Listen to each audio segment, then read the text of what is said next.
We are back with U.S. M&T defender Brooks Lennon. We will start with questions and begin with Doug McIntyre. Thanks, Michael. Hi, Brooks. A chance to set an all-time wins record on Saturday in a single calendar year for the team. I'm just curious how much that's been talked about this week, how much that's motivating the group going into Saturday's game. Thank you. Yeah, it's a big motivator for this group. That was one of the first things that Greg had mentioned when we got into camp, was that we could break that record, and we're looking to do that on Saturday night. Next will be Ives Galarcep. Brooks, I wanted to ask you about your just evolution in your position. Obviously, at Atlanta, you've played a lot more at right back. In recent years, you obviously started as a winger earlier in your career. You still play some wing. How did you see your kind of defensive game improve this year? And now that as you head into this U.S. camp, where have you spent most of your time, and where do you see yourself fitting in Greg's system? Yeah, I think I've improved a lot defensively. I think, since I made the transition to right back, and in Atlanta, we play a lot with wing backs. That's something I've really focused on and tried to improve to get myself into camp. So I'm really happy with my progression in my defensive responsibilities. And, Greg does see me as a right back with this group. So obviously he's seen the improvement of my defensive role. And, like I said, I'm proud that I was able to do that. Next will be Brian Sciaretta. Thank you, Michael. Thank you, Brooks.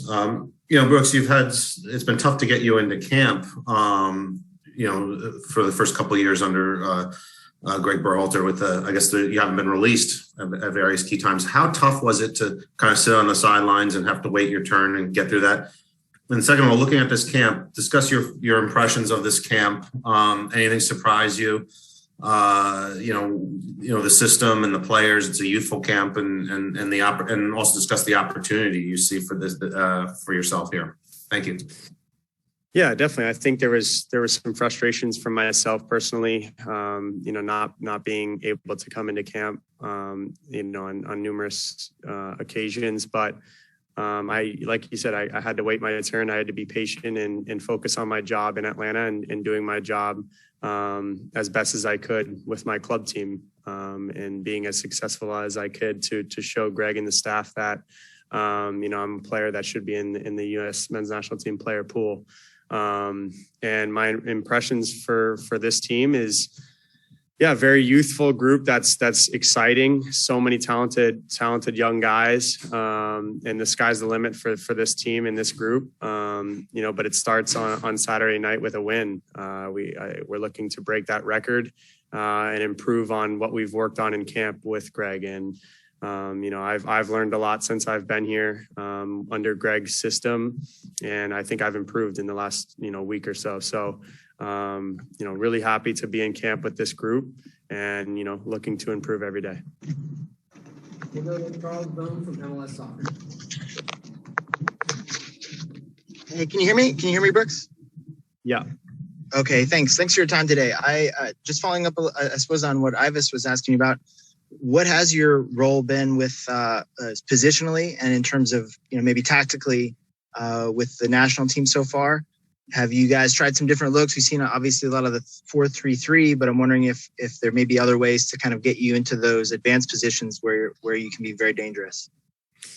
Yeah, well, Greg sees me as a right back in this team right now, but he does see me as a very attacking minded player. So yes, I am playing a defensive role, and my position is in the back line, but he wants to see me going forward. He wants to see me providing goals and assists for this team. And, that's what I think I'm best at is what I bring to the table going forward. So I'm really excited to continue to improve and that's it. Next will be John Lubo. Excuse me. Thank you, Michael. Brooks, they're a team that plays a very deep defensive line. They like to have a lot of possession. You mentioned that you're an attacking player. They also vary up their formations. Do you think with the speed and strength of the team that you have, you'll be able to find some gaps and spaces in their formation, keep the ball, be able to, utilize your strengths to be able to have success against them?